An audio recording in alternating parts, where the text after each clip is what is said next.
After transmigrating, I started at the peak, beating mathematicians at age 3, getting involved in politics at 5, and my position as heir to the duchy was rock solid. My only annoyance was that this damn world didn't even have Wi-Fi, so I could only be a worthless duke living off the family and waiting to die. That was until I caught my old man fooling around with his mistress in the library and casually flipped open a forbidden book. On it was written that all the seas in this world, for 500 kilometers outward, were sealed off by a man-eating mist. When the mist came, all coastal towns were wiped out overnight. And after it receded, the third epic began. After drinking a few bottles of beer at a company gathering, I went home and crashed straight into bed. In my hazy state, it was like a movie was playing in my head, with scenes from my life flashing by one after another. Even details I myself had forgotten were crystal clear now. My heart skipped a beat. I'd heard this kind of life flashing before your eyes thing only happened when someone was about to die. No way, right? It was just a few bottles of beer. Could I really have run into counterfeit alcohol? The moment the thought flashed through my mind, the image before my eyes froze on the instant I pushed open the door and collapsed onto the bed. My field of vision began rising higher and higher, darkness closing in from all sides, the image shrinking smaller and smaller until it became a point of light and went out with a pop. But my consciousness kept floating upward, faster and faster. In this boundless darkness, time seemed to lose all meaning. Just as my consciousness was about to dissipate, rings of milky white halos suddenly spilled down from above. I wanted to look up, but I couldn't move at all. The darkness around me gradually faded, and light reclaimed my vision. With a soft sound, I seemed to plunge into an ocean of light. All around me was warm, gentle light, shining on my body like the winter sun. But the awakening I had imagined never came. Instead, my consciousness dissipated rapidly and finally sank into this sea of light. When I opened my eyes again, I was surrounded by a group of blonde, blue-eyed people, chattering in a language I couldn't understand. Then came a sharp pain in my butt, and I burst into uncontrollable wailing. I was dumbfounded. Watching those people fuss over me, I slowly came to my senses. Had I transmigrated? Just from drinking a few bottles of beer? This way of dying is way too low class, not an ounce of style. It's downright embarrassing to my fellow transmigrators.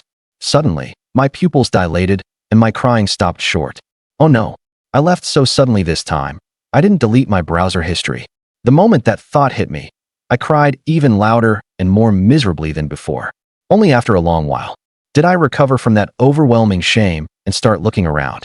The people around me were dressed in the style of the 18th and 19th centuries. Could I have transmigrated into the modern era? Then I saw a few people dressed like priests, muttering solemnly about something. My eyes lit up. Could this be a world with a mystical side? Magic, superpowers, supernatural abilities. No matter which one, at least give me one of them, right? Unfortunately, I was soon disappointed. This world was as ordinary as could be. Its most advanced invention still only the steam engine, and its most popular entertainments nothing more than opera, dancing, and horse racing. I missed phones, computers, and Wi-Fi terribly. Still, thankfully, my family's circumstances in this life were quite good. My father was a duke of the Holy Chris Empire and had his own fief. I was born into privilege. So 996, 997, all of that can go to hell. And there was no need to worry about siblings fighting over the family fortune either. Because according to the law, those illegitimate children had no right of inheritance at all. I was the legitimate son of the Duchess, the heir to the duchy.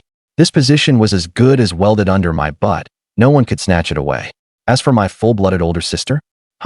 Just a lousy little sister. What does she have to compete with me?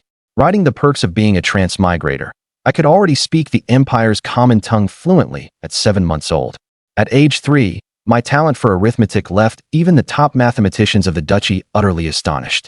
By 5, I was already able to offer effective suggestions at the duchy's council meetings. And what about my sister? Back then, she was probably still playing with mud in the garden. Now my reputation as a genius has spread throughout the entire duchy, and even people in the Empire have heard of me. My position as heir is rock solid. With a start like this, the only word for it is perfect. Still, I am a little surprised myself. Although I do have an adult soul in this body, so pretending to be a genius in mathematics and fooling people in this ancient world isn't that hard. But being this outstanding in other aspects too is a bit unbelievable. I've found that my memory now is absurdly good. Calling it photographic memory would be a bit of an exaggeration, but remembering 70 to 80% after one look is no problem. Could this be the transmigrator's cheat ability? Today, I made an even more significant discovery. I found clues about the mysterious side. More precisely, clues about the ancient mysterious side. While reading a general history of the Crotia continent, there was a passage recorded in it. After the entire elf race left the Crotia continent, the wars among the nations began. This war lasted for more than 300 years and directly marked the end of the second epoch, while the third epoch gradually stepped onto the stage. The Crotia continent is the land where I live now. Its area reaches a full 500 million square kilometers, several times the total land area of Earth. As for the elves, in the memories of my previous life, that race is practically inseparable from the mysterious side. No matter how you look at it, they don't seem like an ordinary humanoid race. A history book on the level of a general history of the Crotia continent wouldn't go so far as to fabricate an entire race. Unfortunately, the second and third epochs are simply too distant in time. One epoch is 10,000 years, and it is now the fifth epoch. The elves' departure happened 20 to 30,000 years ago, and over such a vast span of time, it's already quite good that any fragmentary records remain. But what puzzles me greatly is that, judging by the epochs, human civilization in this world has already developed for 50,000 years. Far, far longer than Earth civilization. So why is the most advanced invention today still only the steam engine? If this were Earth, after 50,000 years we'd probably have rushed straight out of the Milky Way. Alright, this is tricky. But at least I've finally found a clue. This world does have a mysterious side, or at least it once did. That excites me quite a bit. After all, what's the point of merely being a duke who coasts through life waiting to die?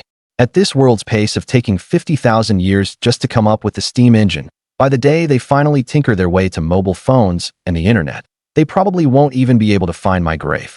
Because of this discovery, I was in quite a good mood. With a book tucked under my arm, humming some unknown tune, I strode toward the library with an arrogant swagger. As I was thinking about all sorts of random things, a voice suddenly called by my ear. "Little Eros, have you seen your sister?" Eros is my name in this life, my full name being Eros Lincolnos. I turned to look. The person before me had long platinum blonde hair draped over her shoulders, wore a fluffy white dress, had delicate and lovely features, and eyes as gentle as water. It was my mother in this life, Estelle. As for the sister she mentioned, that would naturally be Wendini. I shook my head. I was reading in my room earlier, and now I'm on my way to the library. My sister didn't come looking for me today, so I don't know where she is either. I almost called her that lousy little sister, but luckily I reacted quickly. Estelle didn't notice anything wrong. She bent down and kissed my forehead, praising me. "My little Eros is so well behaved, unlike your sister. Mr. Barocca just told me that Wendini skipped class again today, and who knows where she ran off to." Hearing these words as if coaxing a child, I felt just a tiny bit embarrassed. But honestly, this feels really great. I said, "Big sis is still young, so it's perfectly normal for her not to like studying. Once she reaches my age, she definitely won't be like this anymore." Estelle looked at me with a strange expression. "What you're saying? Your sister is 2 years older than you, okay?" Seeing me acting like a little adult, she didn't know whether to laugh or cry. She patted my head, then continued off to look for Wendini. Watching that slender, beautiful figure gradually fade into the distance, I really couldn't understand it. No matter how you looked at Estelle, she was a breathtaking beauty, yet with such a beauty at home, my father still always liked going out and fooling around. I really can't make sense of it. I sighed and continued toward the library. I hadn't gone far before a dark figure jumped out of the flower bed and knocked me over. Wendini sat astride my waist, with quite a few leaves stuck to her clothes. I immediately understood. No wonder Mom couldn't find her. She had been hiding in the flower bed by the roadside. She glared at me fiercely, her tone extremely vicious. "Talk. Was it you who told Mom yesterday that I broke her flower arrangement? I had to stand as punishment for an hour." I looked at Wendini sitting on top of me. She had perfectly inherited Mom's beautiful looks.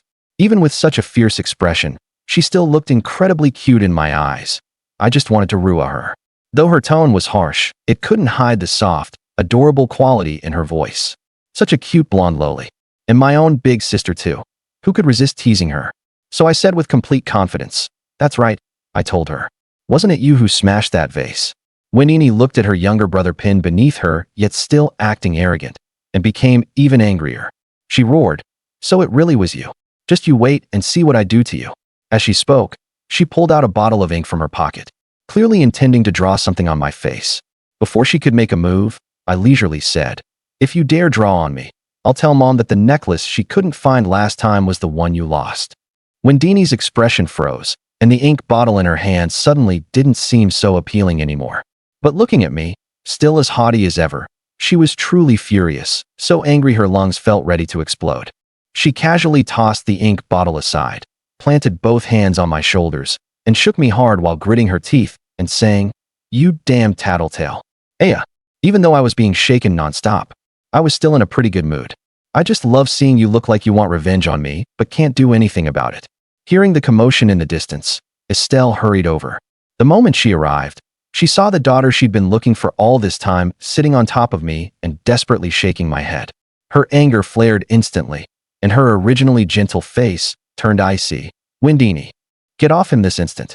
How can you bully your little brother?" Hearing Mom's voice, the anger on Wendini's face instantly turned to terror, and she sprang up, wanting to run. "Wendini, you stop right there." Wendini immediately froze in place, head drooping like a little hen that had lost a fight. Estelle hurried over, looked at this daughter whose temperament she had no idea took after whom, and grew even angrier. "Why didn't you go to class today?"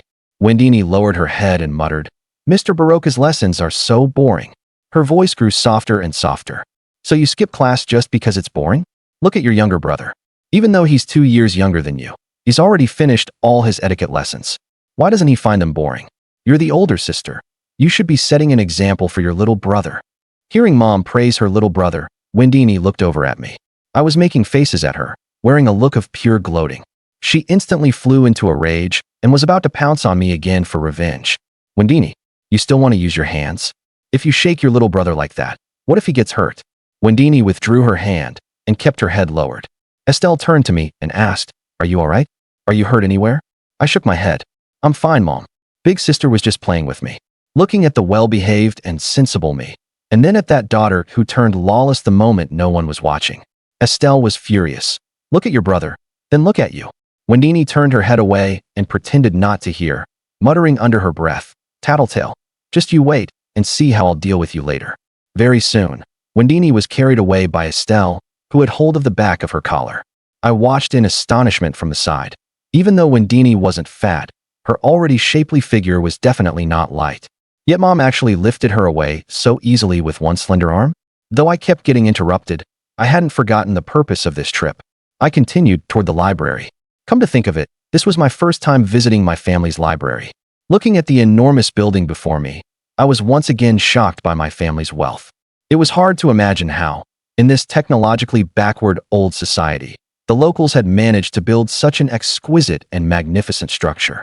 But well, it'll all be mine in the future. I stretched out both hands and pushed open the heavy door. The door was unexpectedly light. It was just a little strange. I heard the library was staffed, but after coming in, there was no one at the counter. And there wasn't a single person in sight either. I had originally wanted to ask where the history books were kept, but fine, I could only look for them slowly by myself.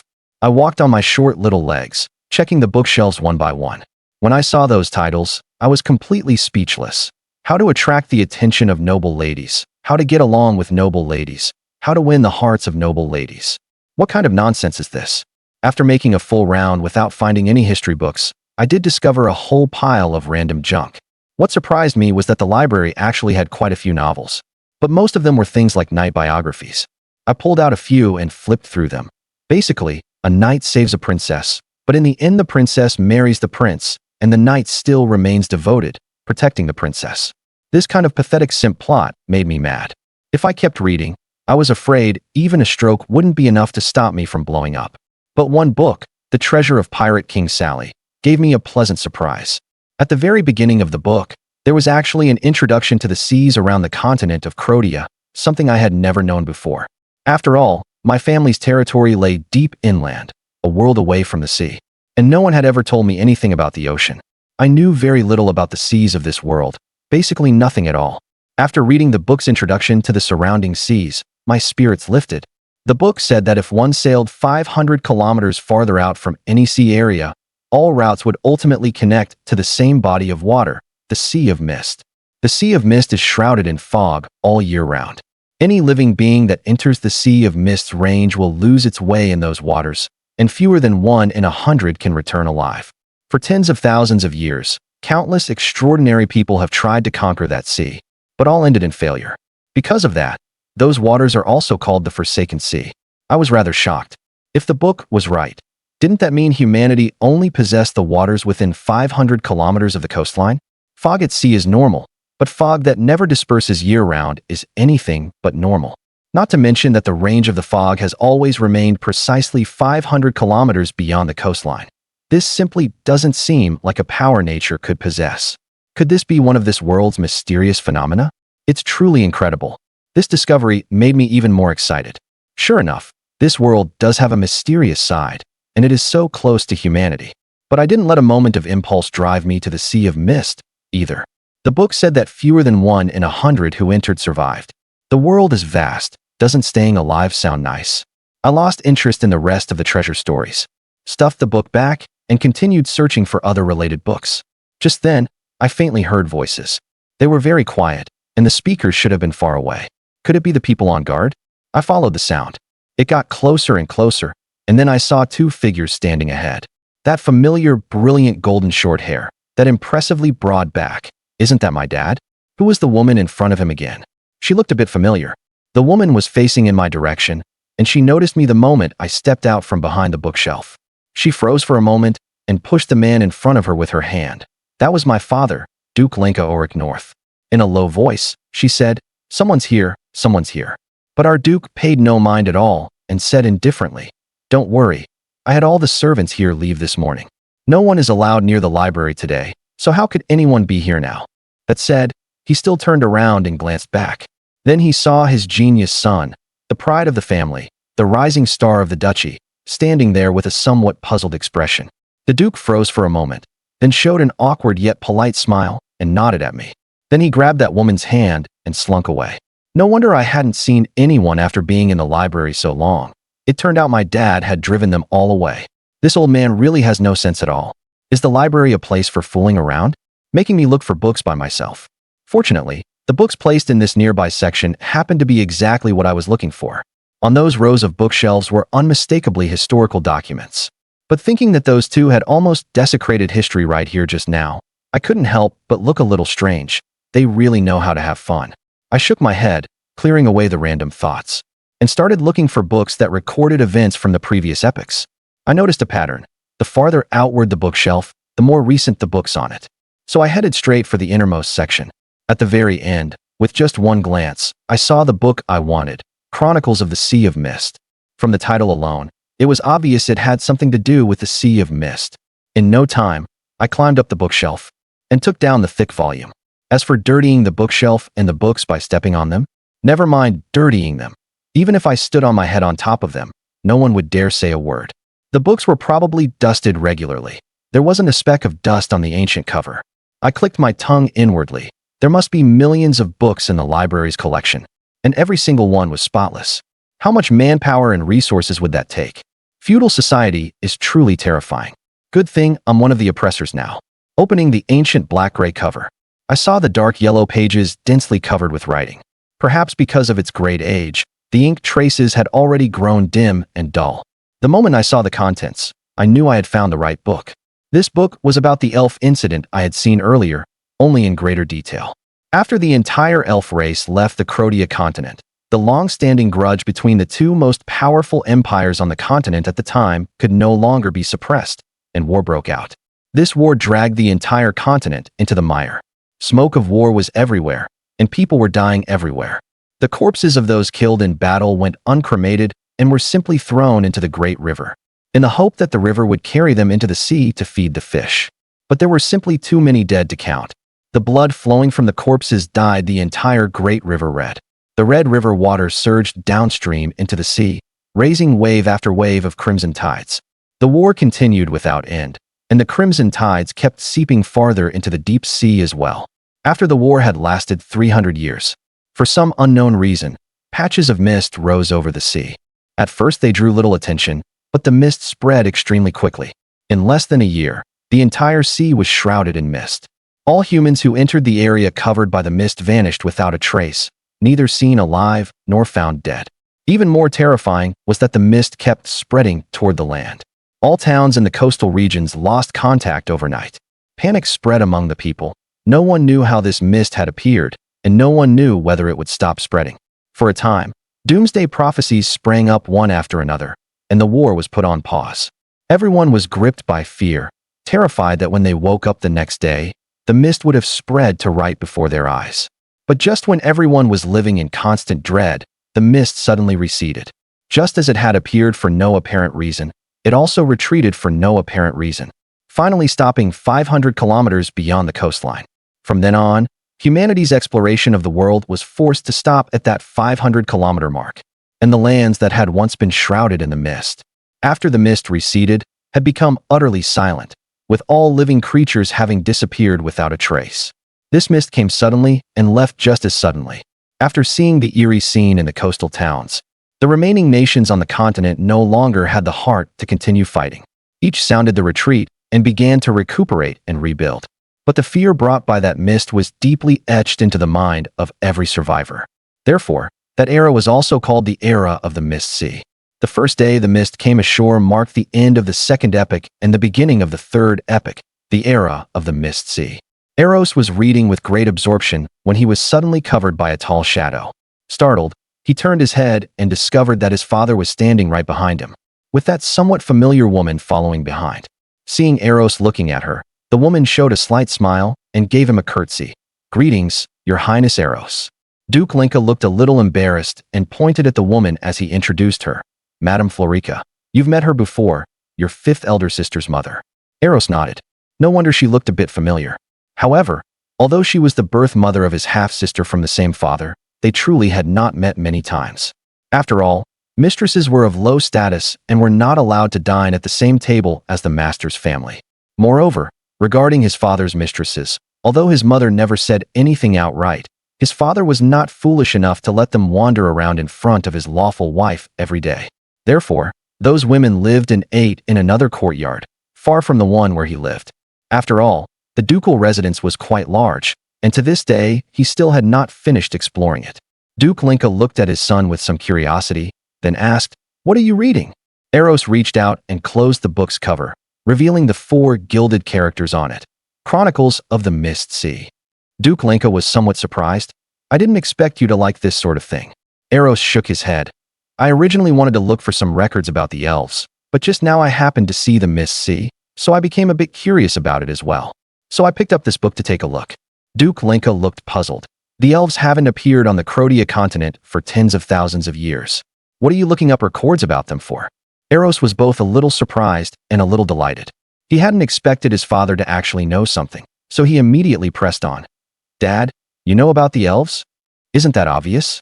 Our ancestors even intermarried with the elves back then, so strictly speaking, we also have some elven blood in our veins.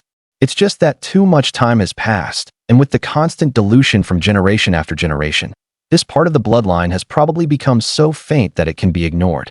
So that's it." Eros was a little stunned. He had originally thought he would have to go through all kinds of hardships and efforts.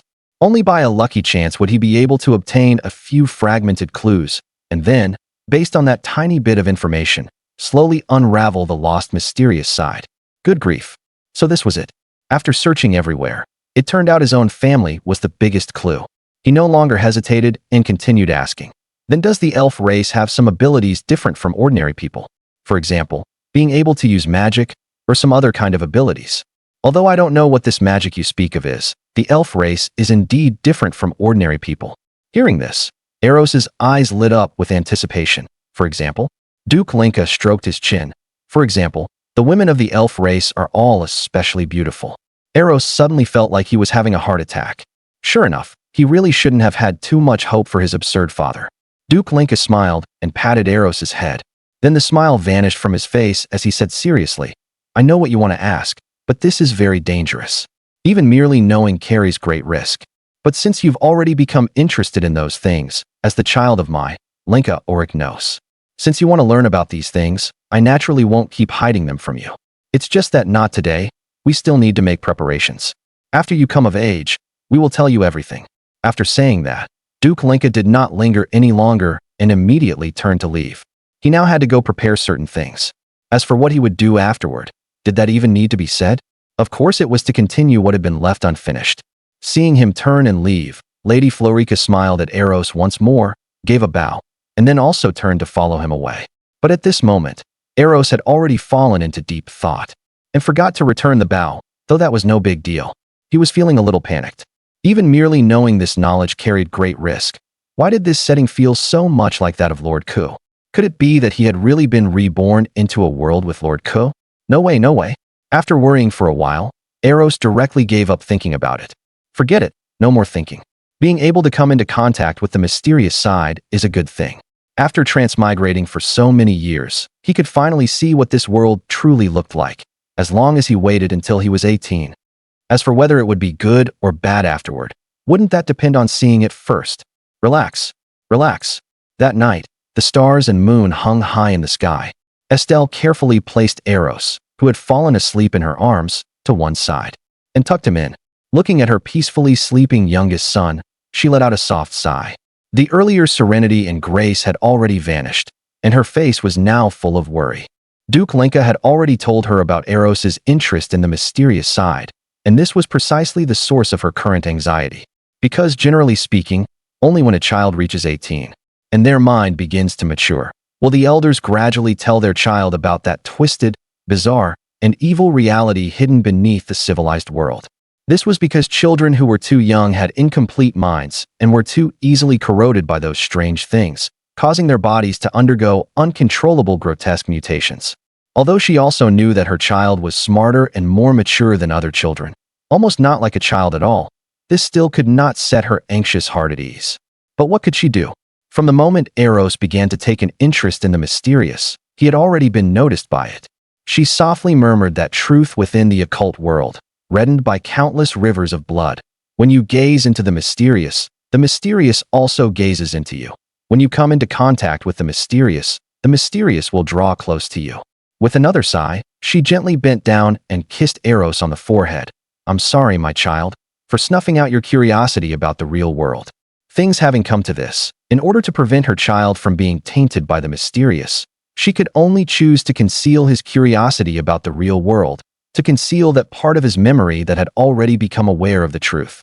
As her words fell, inside some grand, solemn, majestic temple, an abstruse and mysterious pitch-black book swayed slightly, and a force from the source of concealment descended from the night sky, sinking into the sleeping child's body on the bed. And Eros knew nothing of all this. At this moment, he was immersed in his sweet dreams. Early the next morning, Eros had his blanket yanked off by Wendini. He abruptly opened his eyes and saw that pesky little sister holding the blanket, her face full of a triumphant look of revenge fulfilled. As for Estelle, who had originally been sleeping beside him, she was nowhere to be seen. Eros looked at Wendini helplessly. Pesky little sister, what are you doing? Wendini raised her little face, full of pride. At your age, you still need mom to hold you while you sleep. How embarrassing. Eros curled his lip, his face full of disdain. You're just a pesky little sister. What do you know? Call me big sister. Pesky little sister, call me big sister, call me big sister. Pesky little sister, pesky little sister, pesky little sister. Hearing the commotion in the room, the two maids waiting outside knew that their young master was already awake. They immediately opened the door. One walked to the bedside to help Eros get dressed, while the other went to prepare the washing utensils. They were already quite used to this scene of the sibling pair bickering the moment they met, and merely covered their mouths with a light laugh. As for the maid's service, the current Eros was already accustomed to it. This utterly evil old society had already corrupted him. He also wanted to persist, but alas, the maid young ladies were just too delightful, so he fell very thoroughly. And Wendini, who was watching from the side, raised her little face proudly again at this moment. I already knew how to dress myself a long time ago. Wow, big sister Wendini is so amazing, you can actually dress yourself. Eros very tactfully played the straight man for once. Wendini's little face reddened a bit, and she gave two embarrassed huffs. The anger she had previously felt because her little brother wouldn't call her big sister had now vanished completely. At this scene, the two maids merely covered their mouths and snickered. Her Highness Wendini is completely wrapped around her little brother's finger. After getting ready, Eros, looking refreshed, stood in the courtyard, gazing at the bright and sunny world, and took a deep breath. What a beautiful world. The life of a great landlord really is this plain and unadorned. Praise be to transmigration, and so time passed year after year, during which he also discovered something strange. That pesky little sister Wendini seemed to have disappeared for a few days after turning 18. After coming back again, She became all mysterious and secretive, and when he asked her, she wouldn't say anything, only raising her little face with a smug smile. Then during that period, Father also inexplicably gave the household servants a round of bonus money, saying that he was in a very good mood today. The amount of the reward money was not small, which made Eros feel a little strange. It was not that he found it strange that his father was handing out reward money, but rather that on the day the reward money was given, it just so happened to be the day the missing Wendini returned. He certainly did not believe there was no connection between the two. Strange, he always felt that something was off somewhere, yet he could not remember what. Faced with doubts he had no way to sort out, Eros could only bury them in his heart. 2 years later, on a certain day after his 18th birthday, a male servant he had never seen before walked up to him, bowed, and said, "Your Highness, the Duke requests your presence." Hearing this, Eros stood frozen in place, as if those words were a key that opened a lock in his mind. Scene after scene of unfamiliar yet familiar memories began to surface in his head, all of them his past memories, though for some reason he seemed to have forgotten them, only now suddenly recalling them. The scenes in his memory finally stopped at that blurred female voice saying, "I'm sorry, my child, for stifling your curiosity about the real world." Hearing this, Eros finally came back to his senses. As if he had understood something, he raised his head, and then he saw the smiling eyes of that male servant. So it had finally come? I see. This world really does have mysterious powers, and his own family possessed such power. It was just that before, he had not yet reached the age of 18. And coming into contact with those things was still far too dangerous, so they had used some method to make him forget that part of his memories. And today, perhaps the time had come, so they had made him recover the memories he had once forgotten. He had already connected everything together, and without any more hesitation, he nodded and followed behind the male servant. Very soon, he saw his father. Duke Lincoln nodded with a serious expression, "Follow me." After saying that, he turned around and led the way. The corners of Eros's mouth curled up, and without any hesitation, he stepped forward and followed. Finally about to come into contact with the truth of this world, one in front and one behind, the two arrived at the small chapel inside the ducal residence. Eros knew this place. After all, he had come here often before. Inside this chapel was enshrined a statue of the god of death and reincarnation. It seemed that all of his elders were believers of him. At first he had thought that the gods worshipped by these religions were just like those on earth, all fabricated. But now since the mysterious side truly existed, wasn't it quite reasonable for gods to truly exist as well? What surprised him a little was that his father did not enter the main hall of the chapel, but instead walked toward the back door of the chapel. After entering through the back door and turning a corner, they came to the entrance of the basement where miscellaneous items were stored in the chapel, and then stopped. Duke Lincoln turned around and said to Eros with an exceptionally serious expression, "No matter what you see in a moment, you are not to shout. And you must keep reverence in your heart, because where we are about to go is the hall of our ancestors, the hall of a great being." By the end, Duke Lincoln was even somewhat excited, and his tone involuntarily rose quite a bit. Perhaps affected by the seriousness in Duke Lincoln's voice, Eros also straightened his back involuntarily, and his expression became solemn as well. Seeing his son's appearance at this moment, Duke Lincoln nodded and hesitated no longer. He went down the stairs and finally stopped in front of the wall, directly facing the stairway in the basement. He raised his right hand and softly chanted an incantation no one could understand. A mass of dim gray light gathered in his palm, and he reached out and slapped the wall with it. In an instant, the entire wall built of expensive stone turned pitch black. Eros's pupils suddenly contracted because he saw his old man walking toward that darkness, as if it could swallow all light and then disappear into it. Even though he had 10,000 what the hells in his heart, he still remembered his old man's words.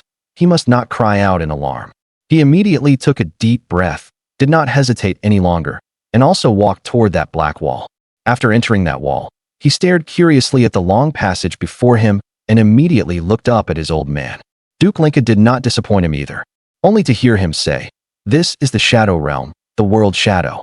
Our ancestors cut away a section of the world's shadow and, through alchemy, refined it into a special world." Eros opened his mouth, not knowing what to say. Shadows could be cut? And the world's shadow at that? What disappointed him somewhat was that this time his old man had no intention of explaining further, but instead kept walking forward along the passage without stopping. After turning through several forks along the way, they finally stopped in front of a pitch-black door carved with mysterious patterns. Duke Lincoln reached out, pushed open the door, and walked in, then turned back to signal Eros behind him to follow. The door slowly closed, and Eros curiously surveyed the room's surroundings. The room was large, but there were not many things placed inside.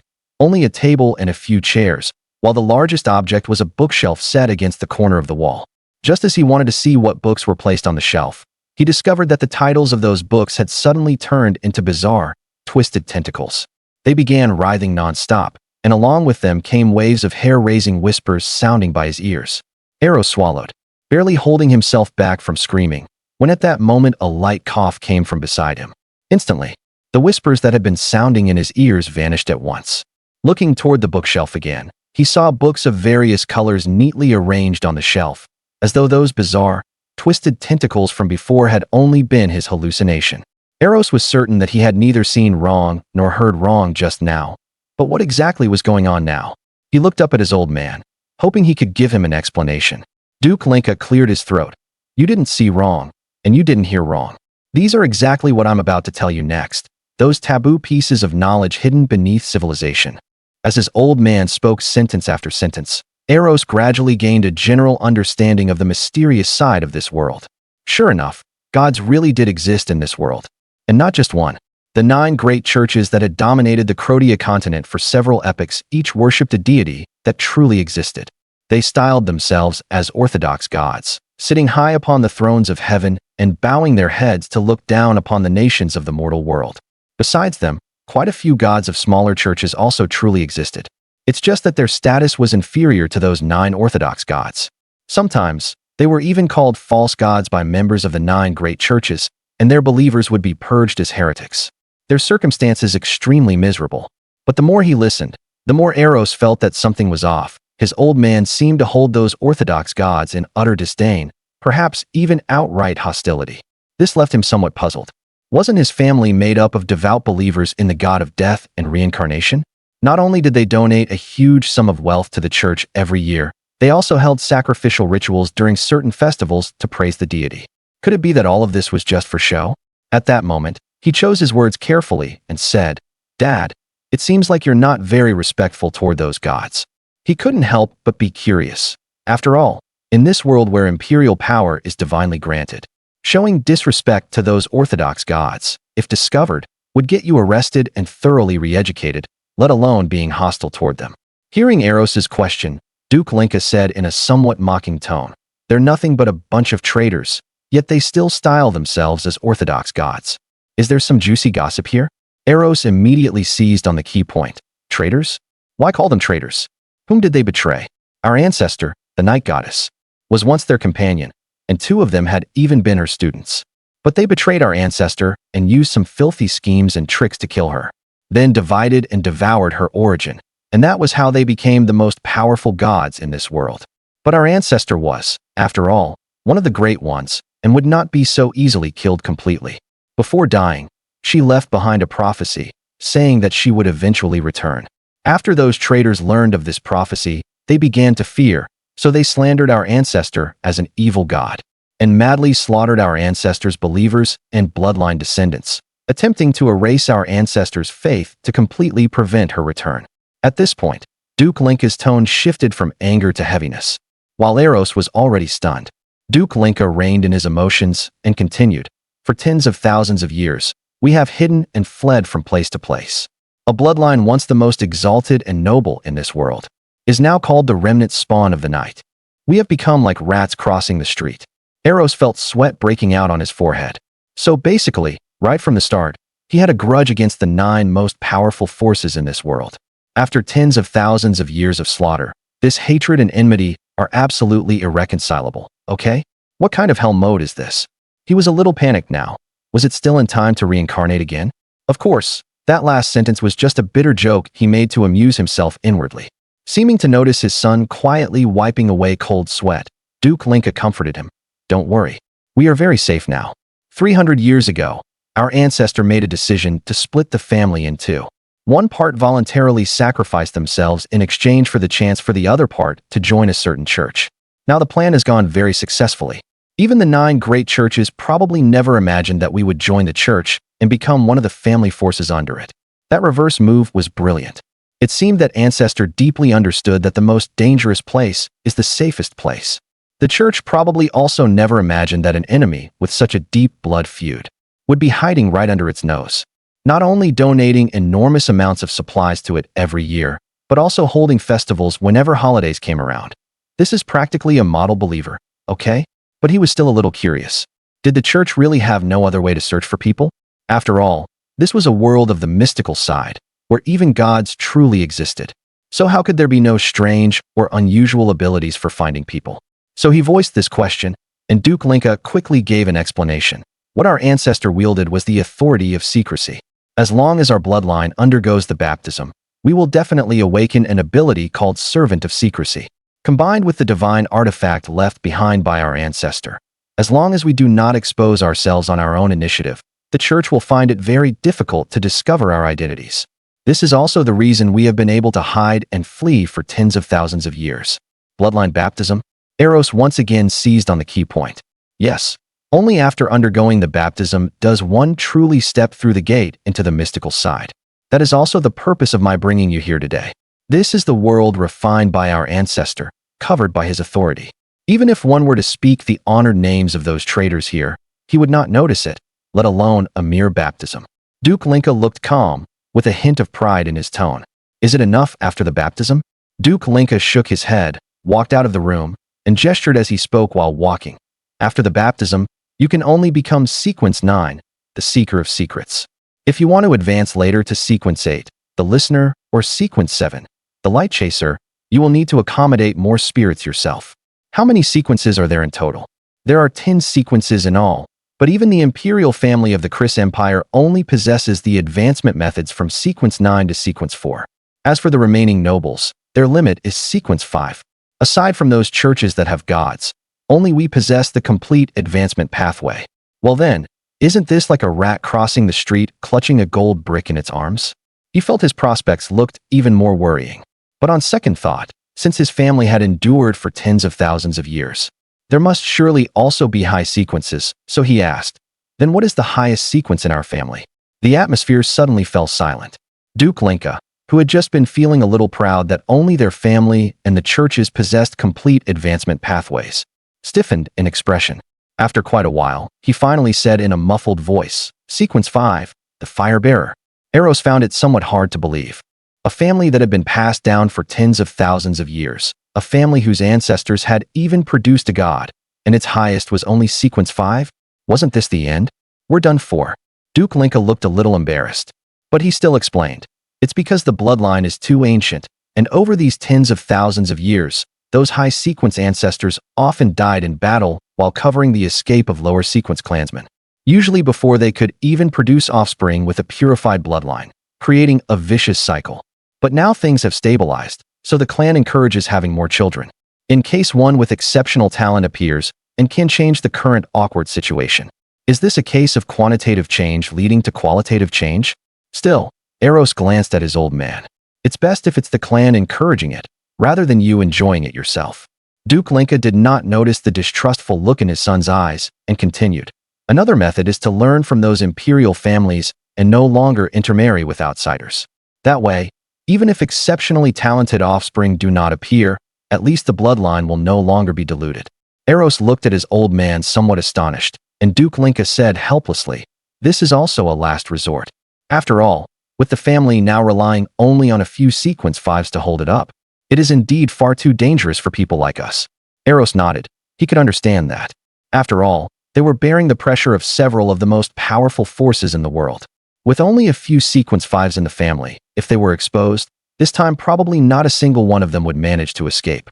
Along the way, Duke Linka said a great deal, and Eros heard a great deal as well, and his understanding of the mysterious side was gradually becoming more complete.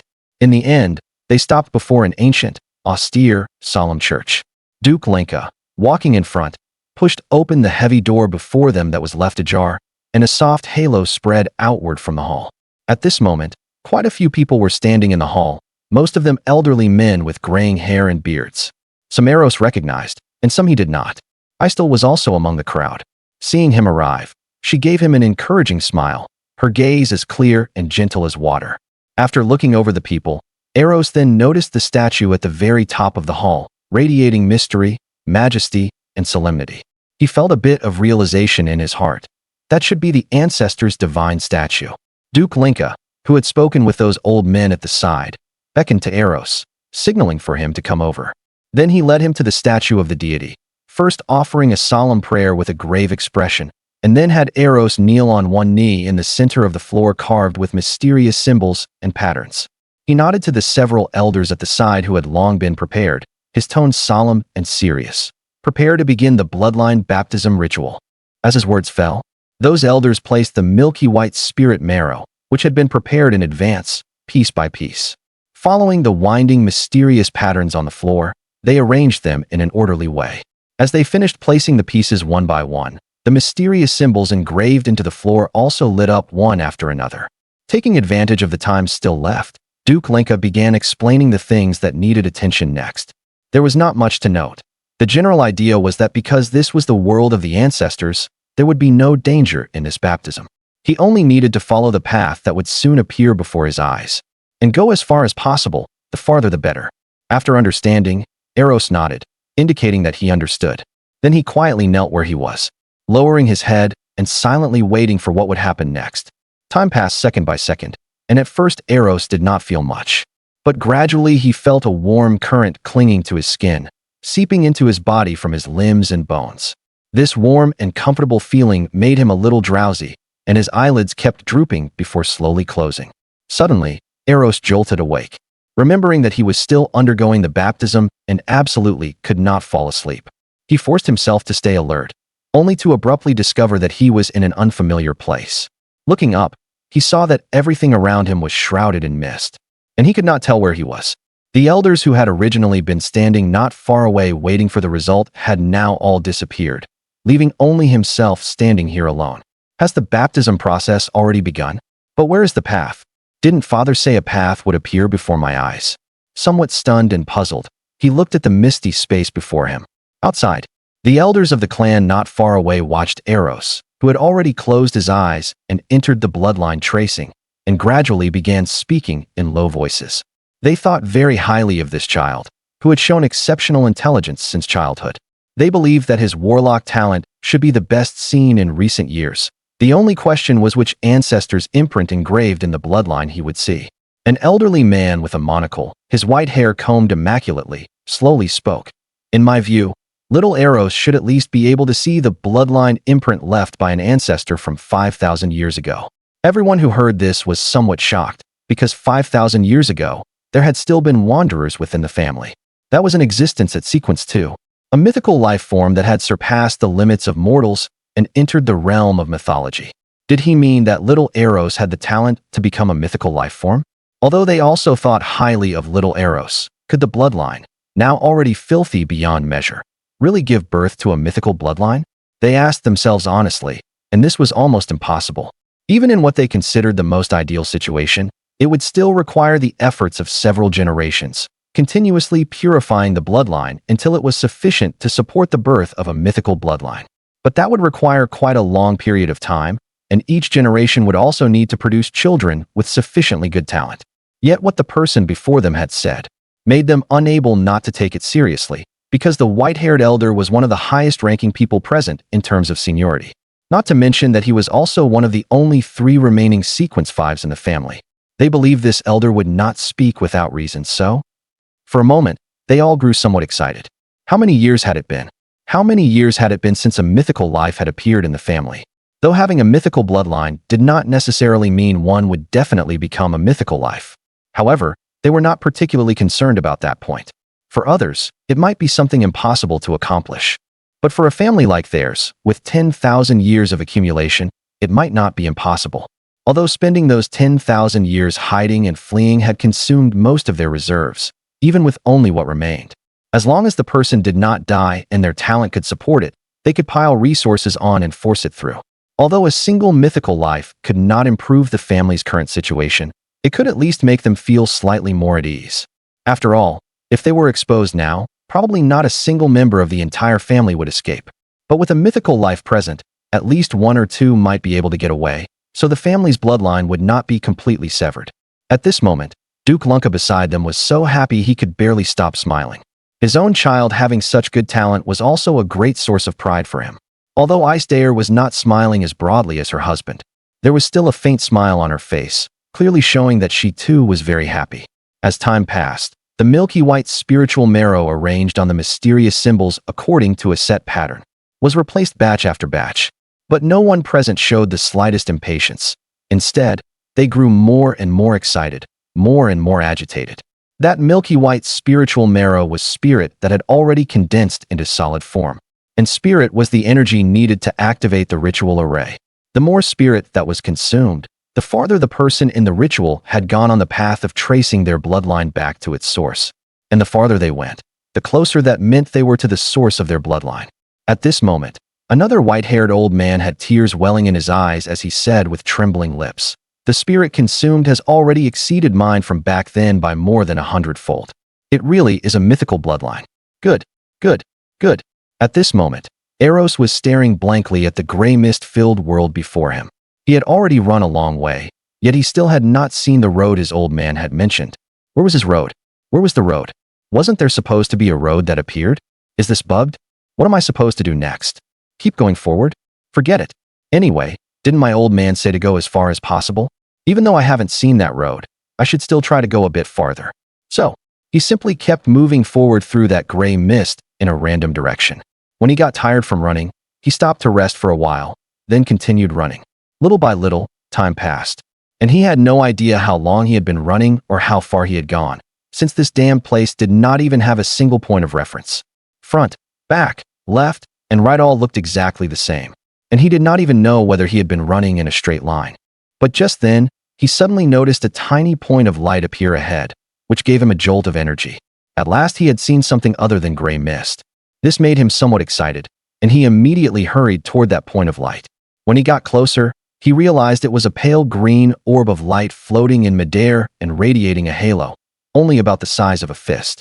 To his surprise, when he was enveloped by the halo emitted by that pale green orb, he felt completely comfortable all over, and the fatigue from running vanished completely in an instant. Could this be the bloodline mark his old man mentioned? Eros extended his index finger, wanting to poke the pale green orb. But just as his finger touched that orb, his vision blurred. When he could see clearly again, he discovered that he was in midair, falling freely toward the ocean below, and he could not help letting out a startled cry. But in the very next moment, a vine that appeared out of nowhere wrapped around his waist and pulled him in one direction. By the time he came to his senses, standing before him was a woman wearing a flower crown, dressed in an elegant light green gown. Eros stared at the woman in a daze, feeling his heart pound wildly. Heavens, this woman was way too perfectly his type. In just an instant, a line he had seen in his previous life came to mind. Lovely as the peach blossoms of spring, pure as the chrysanthemums of late autumn. Wasn't that describing her exactly? Not to mention that she also had a head of silky white hair. White hair. Absolutely peak, okay. The beautiful goddess looked at the child before her, a trace of astonishment on her face, not understanding how this child had suddenly appeared. Nor did she understand why. Despite being merely a mortal, he could look directly at her without suffering any effects. She stared at the child and took a careful look, and at once a hint of understanding arose in her heart. So that's how it is? Meanwhile, Eros, who had still been in a daze, was jolted awake by bursts of eerie laughter. He immediately glanced toward the source of the laughter and was so startled that he reflexively shouted, "Double E," simply because the thing before his eyes was just too horrifying. On a gigantic lump of flesh that defied description grew an enormous eye, and all around that eye were densely packed writhing tentacles. And that thing seemed to have noticed him. Its huge pupil stared straight at him. Then, as if it had discovered something interesting, eyes began constantly emerging on its exposed skin, on its tentacles, one after another. In the end, its entire body was covered in eyes, all of them staring fixedly at him, while it continuously let out eerie giggles of hee hee, hee hee. Eros' scalp went numb. Looking at the densely packed eyes, he felt physically uncomfortable. If someone with trypophobia saw this scene instead, they'd probably just drop dead on the spot, right? He immediately turned his head away and stopped looking at that thing. It was simply too nauseating. Although he had no idea how he had ended up here. It looked like these two sides had been confronting each other, and he had suddenly appeared and inserted himself into the situation. Luckily, The spot where he appeared was a little closer to this beautiful big sister. Otherwise, wouldn't he be totally done for? Suddenly, he seemed to think of something. Wasn't he in the middle of the bloodline baptism ritual?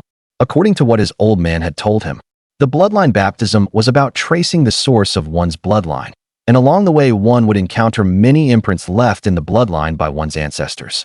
And what he needed to do was choose the more powerful ancestors as much as possible, and then awaken their bloodline.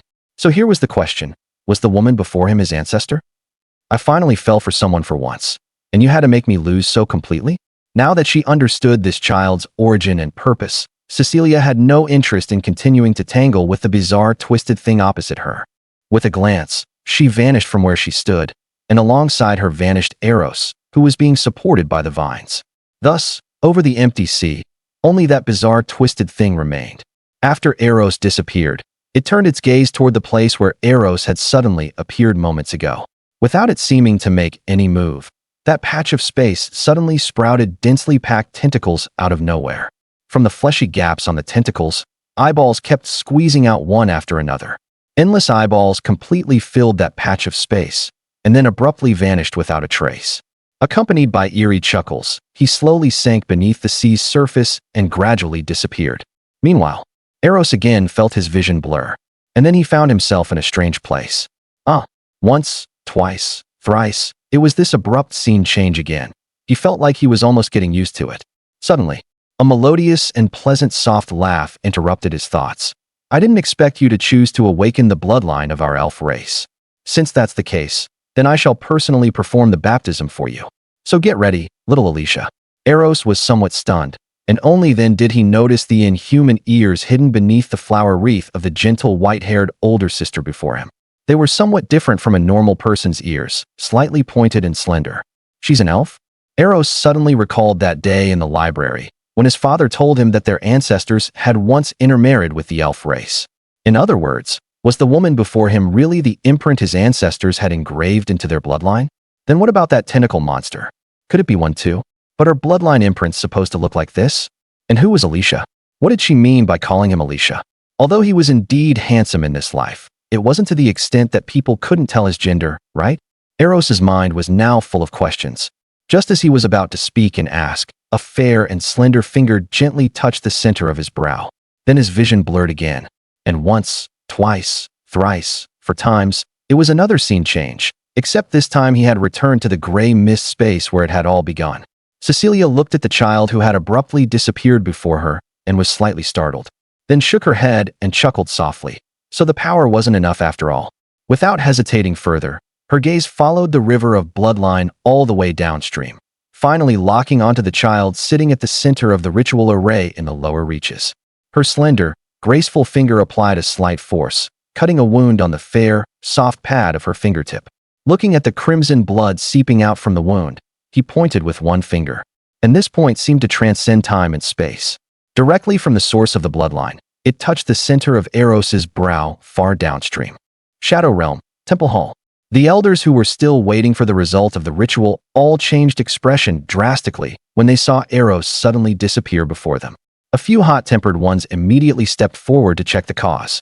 Just at that moment, the silver-white moon wheel behind the head of the ancestor's statue at the very front of the hall, originally used as a decoration, suddenly lit up faintly and let out a soft humming sound.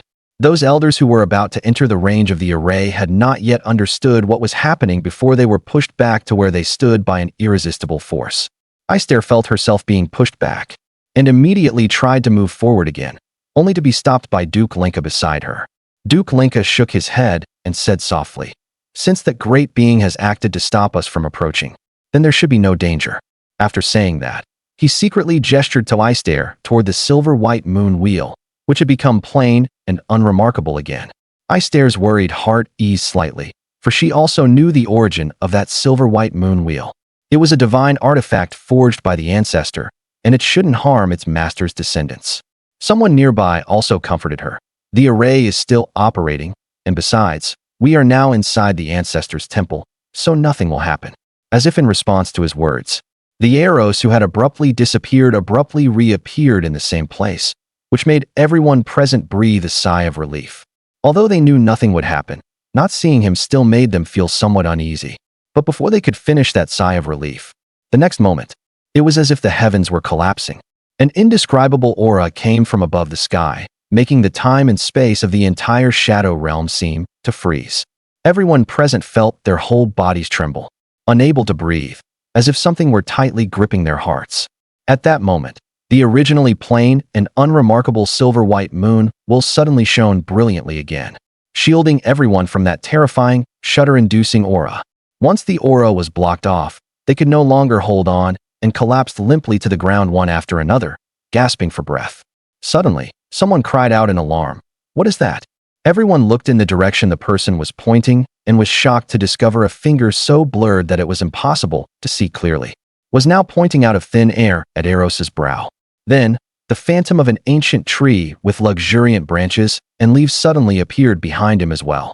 Along with it came an aura filled with vitality, continuously emanating from the ancient tree's phantom and spreading outward. Once that life-filled aura enveloped them, they discovered that all the discomfort that had appeared just now had now vanished completely, replaced by incomparable relaxation and comfort. Several elders were even astonished to find that the chronic ailments left behind by injuries from their youth were actually gradually healing at this moment. Someone recognized the phantom of the ancient tree that had appeared behind Eros and said with a face full of disbelief, "The world tree. This is actually the world tree." Then that aura just now. Could it be that great being of the elf race? It actually personally conducted the ceremony for little Eros. The people beside him who heard this were also all filled with shock, their faces full of disbelief, but then they were overjoyed, their eyes brimming with excited tears. To receive a personal baptism from a great being, what kind of talent must that be? The ancestor has shown mercy. There is hope for the rise of our clan. On the other side, an old man with a white beard muttered somewhat. So our clan really does have elf blood. When Duke Lunka beside him heard this, he spoke with a stunned expression. "Uncle, didn't you tell me back then that our clan's ancestor once intermarried with the elf race?" The white-bearded old man looked a little embarrassed. "Your great-grandfather told me that when I was little, and I always thought it was just bragging. After all, there are no accurate records in the clan of which ancestor had married into the elf race." Duke Lunka was somewhat speechless. "So you used a story you didn't even believe yourself to fool me?"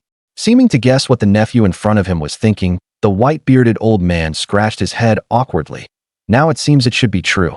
It's just still a bit hard to believe that little Eros, during the bloodline tracing, attracted the attention of that great being and that it was willing to personally baptize him." Indeed, even though Duke Lunka had high expectations for his son, seeing this scene still felt a little unbelievable. Luckily, he wasn't from Earth. Otherwise, he would definitely have shouted, "This isn't scientific." After all, that was a great being, a deity seated high in the heavenly kingdom, looking down upon the mortal world. After a long while, when the phantom of the ancient tree behind Eros had completely solidified, that finger then slowly moved away from his brow, little by little sinking into the void, and then disappeared. Just when everyone thought the ceremony was about to end, they discovered that the formation was still operating, which meant the ceremony was still continuing. However, Eros knew nothing of everything happening outside. At this moment, he was wandering around aimlessly in the gray mist space out of sheer boredom. There really wasn't anything to see anyway. Aside from the gray mist, there was nothing else. Suddenly, a pale golden ball of light appeared out of thin air before his eyes. Along with it, a passage of text appeared in his mind. After reading it, Eros looked at the pale golden light orb before him in surprise. This is a spell technique comprehended from his bloodline? By his own understanding, this was basically his skill? But hadn't he done nothing at all? How had he comprehended it? Whatever, he should first see what this skill called Divine Art, Chapter of Life, did, so he immediately reached out to touch the pale golden light orb. The moment he touched the light orb, it turned into a streak of light and flew straight out from his palm into his brain. The next moment, a huge amount of spell knowledge surged into his mind. He understood a little now.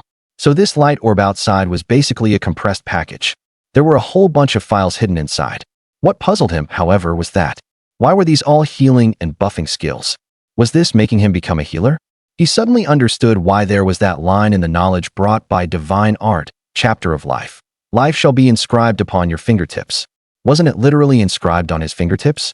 Dozens of skills, all for healing people and adding buffs. But he wanted to be DPS.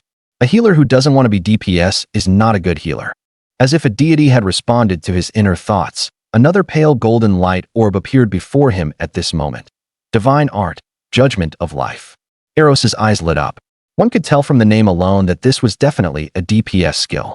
After the light orb entered his mind and decompressed, the dozens of skills that appeared were indeed all DPS skills. Only then did he nod with some satisfaction. After all, what kind of DPS is one that can't heal? Next, another light orb appeared, but unfortunately this one was a passive skill. Divine art, nature's protection. However, after reading the effect of this skill, he was somewhat shocked. This passive was way too strong, wasn't it? Did this mean that as long as he was out in the wild, he could gain an all attributes bonus? This is great. That way, when he goes out farming in the wild in the future, he'll directly have a permanent buff on him. Love it, love it. Is Elven bloodline really this strong? I'm totally blown away. But the light orb that appeared next left him somewhat surprised, not only because its color was pitch black, but also because the skill it carried was divine art, judgment of eternal night. After all, he had thought that since he had awakened the elf race's bloodline, the skills he comprehended should all be from the elf race. But now it seemed that wasn't the case. As for this, all he could say was that being mixed blood was just too awesome. Looking at the extra skills in his mind, Eros nodded in satisfaction once again. Now he was getting closer and closer to becoming an all-round hexagon warrior. Just like the Elven bloodline, the bloodline of Night also had only 3 light orbs. Of the remaining 2, one was Servant of Secrets, which he had heard about from his father, and the other was called Divine Art, Protection of Night. Both were passive skills. The effect of this Divine Art, Protection of Night, was just as amazing as Divine Art, Nature's Protection. As long as it was nighttime, he could gain an all attributes bonus. Doesn't that mean that in the future, that aspect of himself could also be enhanced at night? And that his strongest state would be going into the wild at night? TSK, this skill combination is so perverse. I really like it. Just after he received those 6 light orbs, the gray mist in this gray mist space gradually dispersed, and the space slowly began to overlap with the temple hall outside. Seeing this, Eros immediately understood. This bloodline baptism should be about to end. But just then, 2 milky white light orbs suddenly appeared before him, then were forcibly stuffed into his mind. The next second, the spaces completely overlapped. Eros, seated in the temple hall, slowly opened his eyes. He shook his somewhat swollen head. Just now, those 2 milky white orbs of light seemed to be pressed by something and forcibly shoved into his mind. The feeling they brought was completely different from when he had previously touched those 6 orbs of light. After his brain eased up a little, he finally spared some attention to investigate what those 2 orbs of light that had been forcibly shoved into his mind were. They were also 2 skills. There was no introduction or explanation at all, only 2 names: Divine Art, Blessing of the Deep Sea, and Divine Art, Breath of the Deep Sea. He was somewhat baffled. Where did these 2 skills come from? He had never heard his dad mention that his family had any connection with the sea. He suddenly recalled the strange giant eyeball he had seen after entering that green orb of light. Could it have been that? Thinking of that bizarre thing covered all over with eyeballs, Eros felt somewhat mentally uncomfortable. He immediately shook his head, throwing that image out of his mind. He steadied himself and turned his gaze to the group of elders not far away, their faces full of excitement, agitation, and anticipation, wanting to come closer yet not daring to. Somewhat curious, he asked, "The ritual should be over, right? Can I move now?" The group of old men not far away, with hair and beards all gone white, let out a sigh of relief after hearing Eros speak. They understood that the Great One should have completely left, and at once a large crowd surged over. Among them, one old man with eyes full of affection said excitedly, "Little Eros, how did you do it? You actually managed to have that Great One of the elves personally baptize you." Before he could finish, someone beside him directly shoved him aside, then moved in front of Eros himself, also with a face full of affection. "Little Eros, quickly tell your great uncle, what does it feel like to be personally baptized by the Great One?" He too was shoved aside by another person before he could finish speaking. Sure enough, if you push others, others will push you in turn. Eros's great uncle, who had been pushed away, was still shouting, "Ryan, why are you pushing me?" The elder named Ryan did not pay him any attention at all. He likewise moved up in front of Eros and said with a beaming smile, "Little Eros, did that Great One mention when our ancestral lord will return?" At this question, the atmosphere suddenly became quiet, and everyone looked at Eros with eager eyes. After hearing this series of questions, Eros was a little stunned. He had to sort out his thoughts first. So that means the gentle, white-haired big sister he saw was a god? He restrained himself from blurting out W.E. He had so abruptly met an existence standing at the very pinnacle of this world. Fortunately, that goddess probably didn't know what he had been thinking at the time. Probably didn't know, right? Otherwise, even if he had elven blood, he would probably still have been strangled to death. But being stared at so eagerly by a group of old men whose hair and beards were all white made even Eros feel somewhat creeped out inside at this moment. He immediately gave a light cough, reined in his thoughts, shook his head, and said, "She never said so. I only just now found out that she was actually a god." Hearing this, all the old men were somewhat disappointed, but they quickly recovered. After all, they had endured tens of thousands of years already, so they were not afraid of continuing to wait. However, their enthusiasm for asking this, and that like before, was gone, and someone immediately spoke up. In that case, then let the divine artifact Lord now conceal little Eros's fate. Hearing this, everyone nodded, and they no longer crowded around Eros. One by one, they all returned to their original positions, their expressions turning solemn again. Eros, however, was somewhat curious and looked around. He immediately saw his father and Estelle, who had just been squeezed out of the crowd and did not dare push their way in. He then walked over and asked, "Father, Mother, what is the divine artifact that my great-uncles were talking about?" Duke Linka smiled and explained, "Our ancestor once left 3 powerful divine artifacts in the family. The first is the Book of Night, the second is the Moon of Eternal Slumber, and the third is the Eye of Eternal Night. The reason our family has been able to endure to this day is precisely because of the help of those 3 divine artifacts. As for what your great-uncles said about concealing your fate, that requires the Book of Night. You only need to write your true name in it, and even the great ones will be unable to use spells to find your whereabouts." Eros understood somewhat. This was what Father had mentioned before, the divine artifact that works together with Servant of Secrets.